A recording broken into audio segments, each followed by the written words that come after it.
Bem, boa noite. Agradeço o convite do Centro Acadêmico.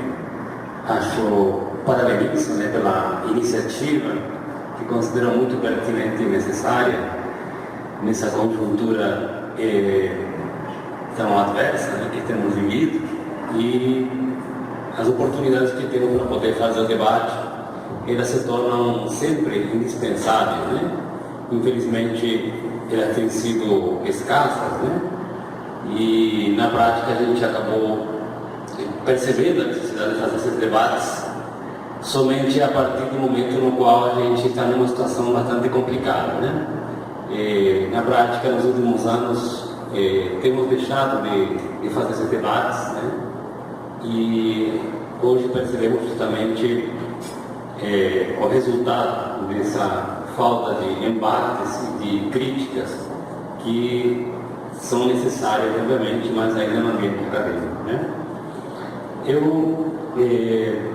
por conta justamente do que tenho estudado, eu gosto geralmente de fazer uma análise internacional da conjuntura para entender, inclusive, o papel que o Brasil, que a América Latina acabam sendo colocados nesse cenário, para depois compreender um pouco a conjuntura nacional. E considero justamente que, pela forma subordinada que historicamente a América Latina está inserida, fica difícil compreendermos nossa conjuntura se a gente não consegue compreender a conjuntura internacional, Porque fica meio difícil compreender como um sujeito como esse que não temos como presidente pode chegar lá por méritos próprios, E fica bastante estranho, a gente dizer que ele tem méritos próprios para chegar lá, Então, justamente por isso, é importante a gente compreender esse jogo de poder no qual nós estamos imersos para poder, minimamente, ter elementos para fazer análises em termos nacionais, Então, nesse sentido, eu não vou explorar questões históricas, eu vou tentar dar conta dos elementos conjunturais dessa década, por assim dizer, para poder entender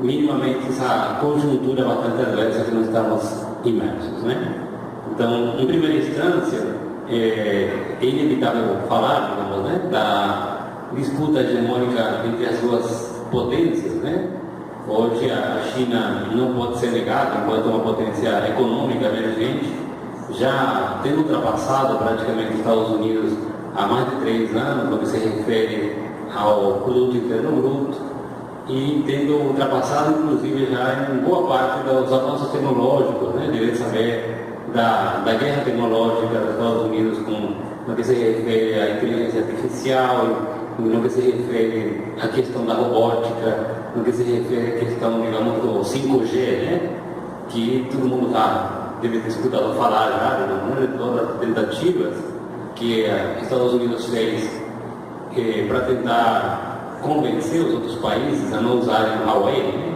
que tem já, digamos, uma tecnologia muito mais avançada que qualquer um dos celulares construídos, digamos, por outras fábricas, que a gente está acostumado, inclusive porque também vai impedir com que os grandes grupos corporativos vinculados aos Estados Unidos não consigam mais determos os dados para continuar sendo utilizados ao seu bel prazer.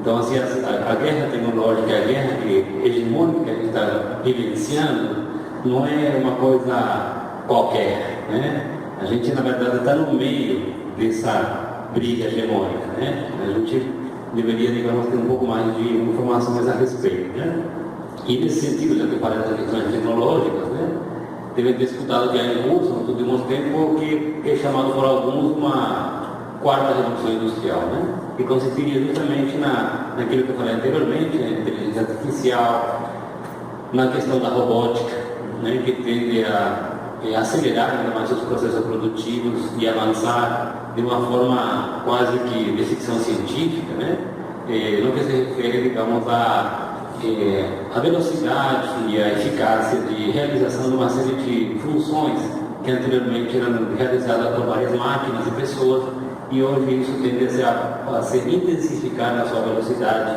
e na sua eficácia, né? Isso evidentemente vai trazer consequências muito graves no que se refere à questão da empregabilidade. E pouco tempo atrás as discussões que estavam acontecendo justamente o que vai ser feito com tamanho número de desemprego, né? Tem uma discussão recorrente, digamos, no capitalismo, na medida que a tecnologia não é feita para a melhoria da população, né? Senão ela é utilizada principalmente para uma reprodução acelerada do capital e não em benefício da população de uma forma geral, né? Então, se atualizam, na verdade, velhas discussões que obviamente, digamos, não estão sendo colocadas no tapete na nossa realidade, né? Só que tudo isso o que nós estamos vivendo é uma consequência dessa nova divisão internacional do trabalho, na qual vocês devem perceber que o que ficou para nós é um papel de reprimarização das nossas economias, né? O que significa isso?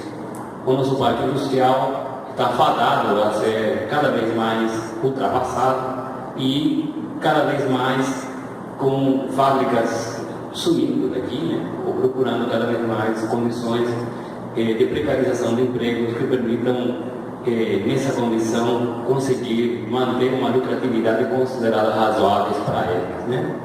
Então, nesse cenário, o que fica para a gente justamente é a expoliação dos recursos naturais, né? Então, assim, o meio ambiente, nesse sentido, se torna, para a América Latina, aparentemente é o único papel ao qual nós estamos sendo designados, né? Obviamente, como sempre, democraticamente, claro, né? Consultaram para a gente bastante, né? O que a gente acha a respeito disso, né? Evidentemente. Então, esse é um elemento que é importante, que também se enquadra um pouco numa discussão que é feita por alguns outros pensadores, como Steven Metzaros, recentemente falecido, que fala de uma crise estrutural do capital, que leva justamente cada vez mais a uma concentração significativa da riqueza, isso que a gente tem visto através de dados, né, publicamente compartilhados, né, e feitos tanto pelo Banco Mundial quanto o Credit Suisse, né, uma série de fontes inquestionáveis, né, do ponto da teoria da conspiração, né, então que denota com clareza uma concentração da riqueza nunca antes vista, pelo menos nunca antes registrada, né? Então nós estamos falando de que se produz muita riqueza, cada vez mais e cada vez mais concentração, né? Quer dizer, a pobreza, digamos, ela se torna cada vez mais endêmica e mais intensa, né? Isso, obviamente, para poder manter um cenário como esse, se torna indispensável consolidar ideologias que permitam uma aceitação passiva da desigualdade. Elas são muito mais eficazes do que o uso sistemático da força, como a gente tem visto de forma frequente, né? Então, a disseminação de ideias falsas, de fake news, de o negacionismo histórico, né? Ou negacionismo climático, né? Ou a forma como vocês quiserem chamar, elas são peças fundamentais para construir um consenso que questione as evidências, né? As evidências que estão colocadas ali, os fatos, né? Então, o fato é que, evidentemente, tem se demonstrado que esse sistema social, né, econômico, o capitalismo, né, nessa fase neoliberal, ela acentua de forma intensa as desigualdades, né? E não há perspectiva nenhuma de construir qualquer ideia de igualdade através do mercado e tudo mais, essas falácias todas que a gente está acostumado a escutar, né? Não há maneira alguma de ter liberdade de mercado, num mercado altamente oligopolizado, altamente concentrado em poucas corporações, né? Como dizer, tem uma liberdade na internet com o Google, com o Microsoft, né? Isso é, no mínimo, digamos, uma imbecilização total, né? não existe como ter liberdade alguma nesses meios e menos ainda no mercado. Não há liberdade alguma de escolha, né? Se alguma vez houve, né? Então, esse também, digamos, essas ideias, todas as questões que circulam por aí, e falar em liberdade do mercado e tudo mais, né? Isso, digamos, são todas ideias que são indispensáveis para tentar chancelar uma suposta visão de que teríamos uma certa liberdade de escolha, liberdade de poder ficar empregados ou não, a ideia do empreendedorismo. Essas ideias todas estão intimamente vinculadas com toda essa perspectiva, né? Como se fosse que a sua iniciativa individual, sua criatividade, vai realmente conseguir colocá-lo no mercado de forma emancipada, soberana, supostamente em algum momento se ficar rico, né? E aí também a religião, né? Quando não consegue pelo mercado, aí espera um milagre acontecer para que isso seja solucionado, né? Já que a sua habilidade e capacidade não dá conta, né? Quem sabe, né?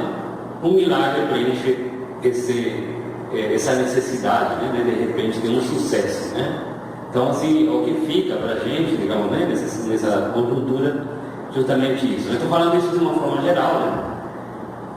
Porque, obviamente, se a gente for pensar a questão do autoritarismo na última década, né? Ou, se quisermos nesse século, né? A gente tem visto um fortalecimento sistemático de leituras cada vez mais eugenistas, né? Racistas, de uma forma geral, começando pela Europa, depois passando pelos Estados Unidos, né? Com a ascensão do Trump, Macron e companhia limitada, digamos, uma série de uma onda bastante intensa, né? O Salvini, que recentemente acabou saindo, digamos, sair Hong Kong, né? Na Itália, né? Que propunha, né? Cada vez mais uma nova perspectiva eugenista, né? Que conduzia, evidentemente, digamos, a formas de exclusão, né? Na prática, no capitalismo, é sempre importante ter criatividade para criar formas de exclusão, né? E ter preferência que sejam compartilhadas, né? Pela sociedade, para que isso se torne um consenso que permita excluir de forma mais fácil, né? Que não seja preciso usar a força, né? Como tem sido feito no Equador recentemente, na Bolívia, né? No Chile, para poder convencê-los, né? De qual que é o seu lugar na sociedade. Então, o autoritarismo que a gente tem verificado nos últimos tempos, ele tem se intensificado na América Latina, particularmente, a partir de 2011, 2013 e diante, com uma mudança significativa, né? Na atenção que principalmente os Estados Unidos têm dado à América Latina, depois que ele começou a ter problemas no Oriente Médio, né? E não conseguiu mais aquilo que ele se propunha inicialmente, e aí começou a prestar muita atenção para a América Latina de novo. A partir de Honduras, depois Paraguai, né? Depois Macri na Argentina, aí depois, digamos, entrar os processos de 2013 em diante, né? Com o golpe depois, em 2016, até chegarmos à eleição do atual presidente, né? Então, na prática, isso num contexto bastante amplo, como você deve ter observado, né? Que passando, digamos, na primeira década desse século, uma chamada onda rosa, né? Uma onda progressista, né? Bastante intensa, e logo depois, 2012 em diante, essa onda, digamos, começa a ter problemas, digamos, né? De uma forma geral, e porque começa a perder os seus espaços nos governos latino-americanos, né? E porque há uma mudança significativa justamente na investida, né, que os Estados Unidos vai fazer através de uma série de mecanismos, né? Que vai interferir de uma forma geral, né? O que a gente tem visto de forma bastante recorrente nos países latino-americanos, nessas mudanças de governo, o papel protagônico dos meios de comunicação corporativos, né? Do sistema judiciário de uma forma geral, né? Um protagonismo muito semelhante ao que a gente conhece aqui na Lava Jato, foi visto no Peru, foi visto na Argentina, né? Tudo mera casualidade, claro, né? E também o papel, digamos, que diversas organizações também têm desempenhado para poder fortalecer essa visão, digamos, né? Assim, de uma forma geral, falando claramente, a direita tem trabalhado de forma muito eficaz através de suas ONGs, de suas organizações, para poder disseminar em setores da juventude, né, todo aquele ideário que hoje é chamado de liberal conservador, né, que na verdade é uma forma de denominar, né, aquilo que foi inicialmente consagrado na Inglaterra com a ascensão da Margaret Thatcher, que ela, como você sabe, um governo claramente conservador, e com a ascensão do neoliberalismo ficava complicado fazer um casamento, né, entre uma coisa e outra, né, e aí justamente o que se constrói, né, a partir de 73 em diante, é esse casamento entre o pensamento liberal e conservador, quer dizer, as liberdades individuais muito fortes, mas o ideário claramente conservador, né, quer dizer, trazer supostamente valores conservadores, né, que consagram, por sua vez, digamos, a forma através da qual a sociedade se reproduz, né, quer dizer, tudo isso na prática a gente observa como decorrência, digamos, de uma fragilidade bastante intensa depois dos sucessos dos anos 90, né, com o fim da Guerra Fria e o fim da suposta bipolaridade, né, que existia em nível mundial, né? Porque o problema é que justamente com o fim dessa bipolaridade nós temos a questão de que se anuncia o fim da história, que o Fukuyama agora está negando, né, que não era bem isso, né? O Fukuyama agora está repensando, que tem que ser pensado de novo, outras novas formas sociais, né? E o capitalismo está com alguns problemas, né, claro. Então, mas nos anos 90, na prática, o que se dizia justamente que não existia nada além da suposta democracia liberal, né? E que o capitalismo, o nazismo, aliás, o comunismo, o nazismo e o fascismo tinham sido derrotados pelo liberalismo democrático, né? Então qualquer coisa que não seja isso era coisa de dinossauro, né? E coisa do gênero como a gente era acusado de quando fazia críticas a esse formato, né?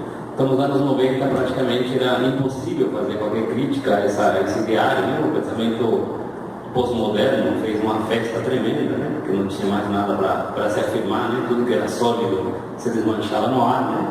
Então assim a gente via desmanchado, né? Porque não tinha nada para ser afirmado, você não tinha nada para dizer, a luta de classes tinha definitivamente sido abolida, né? Porque qualquer um que falasse disso era automaticamente desqualificado, né? Mas não demorou muito, né? 98 em diante, 97 em diante, começam as nossas lutas, né? Os zapatistas, no caso da América Latina, devem ser lembrados por serem os primeiros a se confrontarem claramente no México, né? Justamente fazendo críticas ao NAFTA, né? Que seria toda a iniciativa inicial dos Estados Unidos de criar um livre comércio que inclui, inclusive até hoje, né? Canadá e México, né? Com consequências terríveis, né? Para a população mexicana. Então, estou colocando esses elementos para poder compreender um pouco, digamos, todo esse contexto que estamos levando, né? Na prática, digamos, essa falta de referências de críticas, né, ao capitalismo é o que tem levado muitas vezes, nos últimos tempos, né, a uma confusão significativa, né, com relação aos rumos da sociedade, né? E, inclusive, digamos, com relação a perspectivas utópicas, né? As utopias que tentam nos vender hoje é através do mercado, né? Através, digamos, de esperar com que algum milagre aconteça, né? Então, as utopias elas não têm uma perspectiva clara, digamos, né? Orientada para uma perspectiva igualitarista, né?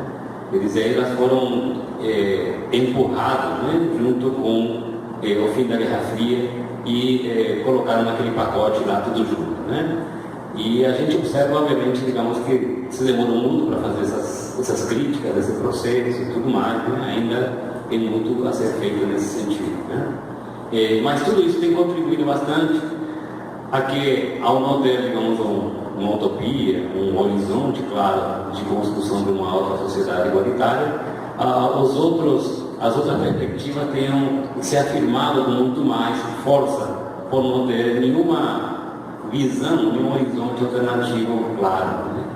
Isso a gente tem visto com os governos progressistas de uma forma geral, no qual a conciliação de classe foi a base dessa concepção e se tentou construir a ideia, digamos, já muito gasta, né, dos anos 20 do século passado, né? Com a social-democracia alemã como o primeiro balão de ensaio mais oficial, né? Que isso não dá certo, né? Mas, como a história não é muito forte, né? Na concepção da esquerda de uma forma geral, parece que não aprendemos nada com a história, né? Quase nunca, né? Então, assim, no caso, né, específico, né, os governos de frente popular, os governos de conciliação de classe nunca deram certo em lugar nenhum da história, né? Que alguém me apresente um caso que eu quero conhecer hoje, né? Até hoje eu não conheço nenhum, né? E eu tenho me esforçado para estudar bastante, mas de repente não conheço, né? Mas se alguém não conhece, que me mostre, né? Então, na prática, nós temos vivenciado de novo, né, todo esse processo chamado da onda rosa, ou da onda progressista, se quisermos, uma série de tentativas de fazer isso de novo, né? Um governo de todos, para todos, e coisa tal, que a gente viu no que dá, né? E casualmente, de novo, né? A saída desse tipo de governo sempre é uma saída fascista, autoritária, né? Veja nazismo, veja fascismo, vão lá procurar compreender da onde que eles nascem, né? Da onde que vem o Mussolini, da onde que quem que apoia o Hitler para poder chegar ao poder, né? Se vocês vão lá estudar, vão ver que os governos do Frente Popular fizeram um serviço ótimo para tudo isso, né? E lá estamos nós aqui agora, né, tentando compreender essa realidade, né? Então, só para dar uma dica, né, para poder pensar nessas questões, né? Então, geralmente o que acontece? Se a gente lembrar no caso brasileiro especificamente, a esperança, digamos, do povo com relação ao nosso governo progressista, né, era muito grande, né? Tanto que ele teve, na hora de sair, tinha 80% de aprovação popular, né? Quase também uma coisa inédita, né, em termos de qualquer governo, né, praticamente. Mas isso se desidrata de uma forma muito intensa, né, muito rápida, né? Porque justamente, digamos, o governo também do Lula teve uma conjuntura muito favorável, que era o boom das commodities, né? Que acabou sobrando muito recurso, né? Nessa conjuntura, que permitiu fazer um monte de políticas compensatórias. Mas não mexeram nada na estrutura social da sociedade, na estrutura da produção da riqueza. Ela ficou intacta, né? O que se distribuiu foi aquilo que sobrou. Quando acabou a sobra, acabou a amizade, né? Que foi o que aconteceu em 2011, 2013, né? Acabou a sobra, não tinha mais nada para distribuir, aí cada um vai retomar o seu quinhão, né? E foi o que aconteceu também em 2013 em diante, cada um, digamos, me dá o que é meu e vocês ficam sem nada de novo, né? E foi o que aconteceu de lá para cá, né? E a retomada justamente dessa onda autoritária está vinculada com esses elementos claramente econômicos, né? Inevitavelmente, né?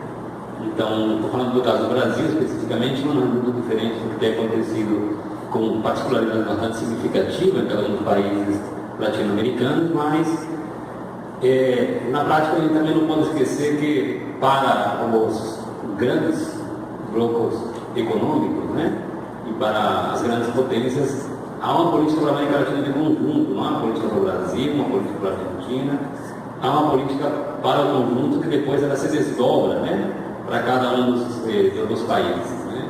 Só que geralmente aqui quando se fala isso no Brasil, ninguém faz esse tipo de leitura, né? O pessoal acha que é Brasil uma ilha, né? E de repente o Bolsonaro surgiu do nada, né? Ele apareceu de ser um deputado do Baixo Clero para ser presidente da República. Uma mágica incrível, né? Não tem mágica nessa história, né? Tem muitas forças em jogo, tem muitas mudanças significativas na conjuntura e muita manipulação, evidentemente, de informações e de leitura da realidade, né? E disputas que vão, evidentemente, sendo construídas, né? Através de uma disputa pela hegemonia, né? Quando a gente está falando de hegemonia dentro do ponto de vista gramsciano, né? Evidentemente estamos falando, digamos, de uma disputa pelas construções que constroem as verdades, né? Ou constroem aquilo que, digamos, se compartilha socialmente. Então, nesse sentido, nós temos visto uma ascensão significativa dos movimentos pentecostais, né, protestantes e tudo mais, que tem dado suporte, por assim dizer, popular, a boa parte dessa transformação significativa que tem se dado posteriormente, digamos, nas grandes esferas da sociedade, né? No caso brasileiro, não deve ser desprezado naquilo que falei anteriormente, nessa transformação que nós temos vivido, né? Que falei da mídia, né? Falei do poder judiciário. E aqui no caso do Brasil, a questão do agronegócio não deve ser de maneira alguma deixada de lado, né? O agronegócio é um ator econômico indispensável, né? Sabendo justamente do seu peso na balança comercial, da força que tem, digamos, né? Em termos econômicos, em termos políticos, né? Crescente, inclusive, desde os governos progressistas, né? A Cátia Abreu, ministra como que era? Do MAPA, né? Pecuária e Agricultura, né? Que por sua vez também era a representante da sociedade brasileira do agronegócio, né? Então, na prática, digamos, esses setores vão ocupando cada vez mais um papel importante. Devem saber que também esses setores apoiaram e apoiam, né, intensamente o atual governo, e justamente na medida em que tem interesses muito claros em tudo isso, né? E quando também não sirva mais para os seus interesses, obviamente vão ser livrados deles também, né? Claro, né? Então, esses elementos também são importantes para compreender essa mudança significativa, né? Que tem setores muito claros, com interesses muito fortes em tudo isso, né? E também, como falei anteriormente, aquela questão da esperança que se abrigou num primeiro momento com esses governos progressistas e que aos poucos, digamos, né, o que a gente tem observado, um fortalecimento de uma certa, digamos, distribuição de renda, não de riqueza, que são coisas diferentes, né, de renda que diminuiu significativamente a pobreza, que fez uma mobilidade social significativa no sentido de ter levado, digamos, a classe C e D, uma parcela significativa, digamos, da sociedade, né? E que criou a ideia, digamos, de uma suposta nova classe média, né? Que, por sua vez, digamos, acabou alimentando um sonho consumista, né?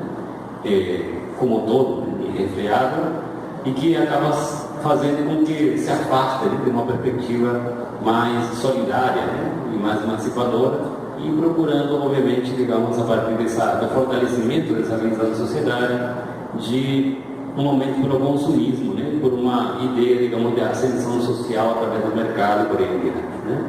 Quer dizer, nessa conjuntura toda que eu estava falando, dos governos progressistas no seu auge, não se constrói, né? Ao contrário, não se constrói nenhuma perspectiva solidária através do mercado, mesmo porque boa parte dos governos progressistas não fizeram um confronto significativo com as diretrizes neoliberais, né? Bastante distante disso, né?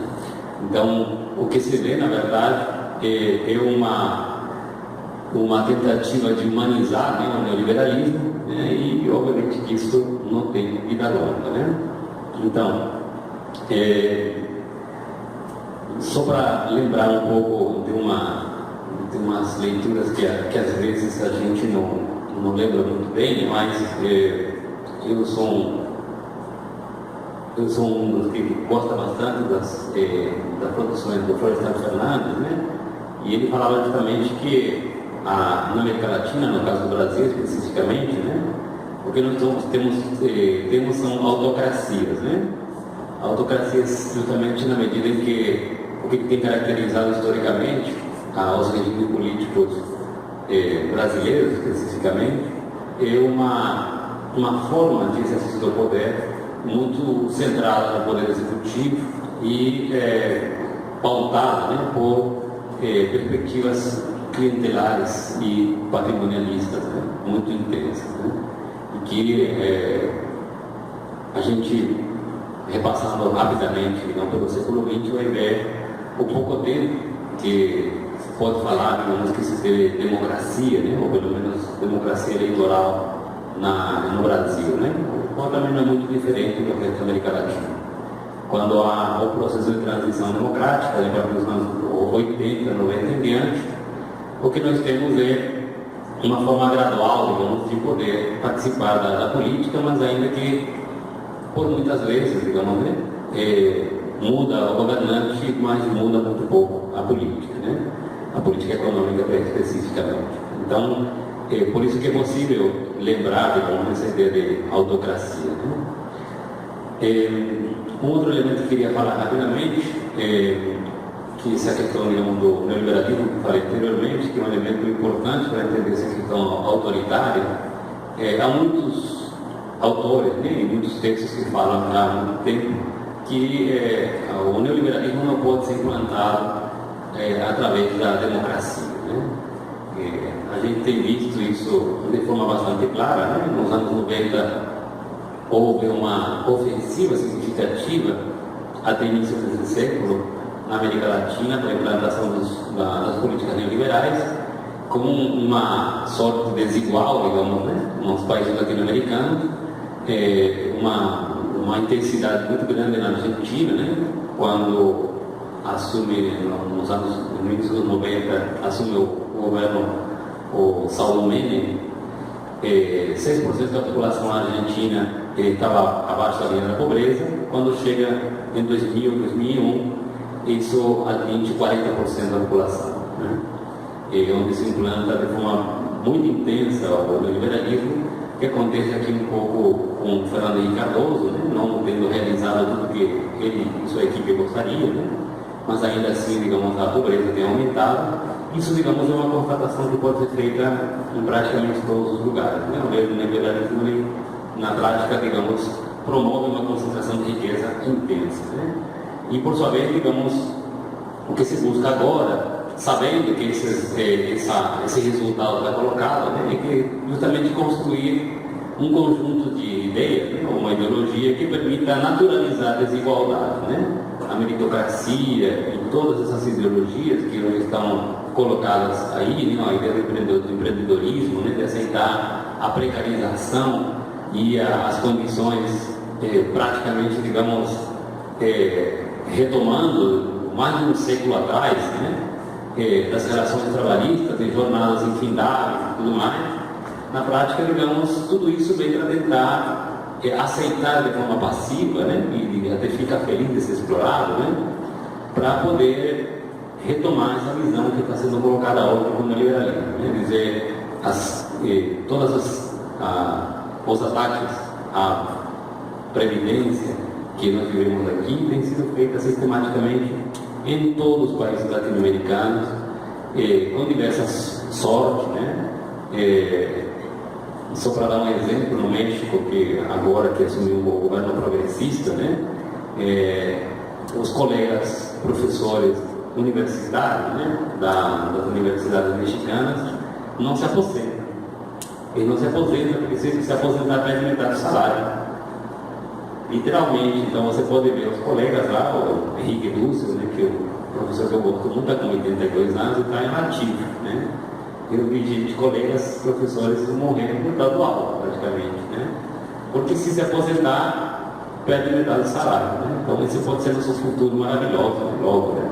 Tomara que não, né? Mas para vocês verem como essas crueldades, né, que a gente observa com relação à previdência e tudo mais, tem sido aplicadas sistematicamente, né? Todo mundo sabe do modelo chileno, né, que tem dado, né, que era um modelo de ONG, né, do Paulo Guedes, né, e que agora ele se faz de desentendido, né, porque viu que realmente isso provoca um caos social impossível de reverter nos moldes do seu sistema, desse sistema, né?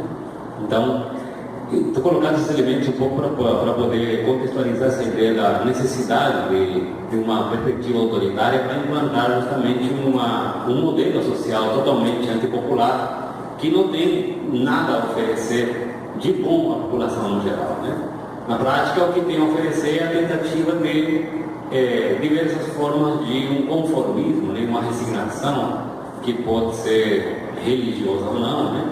Mas que, em definitiva, se isso não der certo, o que fica é a repressão, digamos, né? A coação física. Como a gente tem visto, como no caso do Chile, de novo, no caso da Bolívia, no caso do Equador, recentemente, né? E como a gente tem visto também nos preparativos, né, desse nosso governo ante a possibilidade, né, de qualquer protesto social ante as propostas políticas que eles estão fazendo, né? Então, esse é o cenário que se coloca, mas, por outro lado, também, falando um pouco de perspectivas a respeito disso, tendo clareza de que eles não têm nada de bom para oferecer para a gente, evidentemente o que fica, principalmente, é a tentativa de contenção de diversas formas que não está dando certo na América Latina, né? Isso já está evidente, né? Por mais que a direita hoje tente, de tudo quanto é forma, né, manter um certo controle na América Latina, está ficando bastante difícil, porque, sendo que não temos nada de bom a esperar, né, fica difícil aqueles que defendem essa forma de governo, né, aguentar por muito tempo, né, porque os trabalhadores, sejam de esquerda ou de direita, vão sofrer a mesma coisa, certo? Então, os de direita, que até pouco tempo, ou até agora, né, continuam defendendo essa visão, evidentemente que vão sofrer umas questões de desemprego, precarização da vida e tudo mais, né? Então, não há perspectiva de poder pensar de que isso vai ter uma longa vida por si mesmo, né? E, evidentemente, isso faz com que os setores, inclusive, como a gente tem visto, não são os mais intelectualizados, que reagem como tem reagido no caso do Chile, no caso do Equador, até no caso da Bolívia, né? Senão a população mesmo, né? Enquanto insurreição, por mais que esse governo esteja monitorando todos nós, né, o que estamos fazendo, pensando e falando, não tem condições de controlar essa questão, né? Se fosse assim, a União Soviética estaria de pé até hoje, né?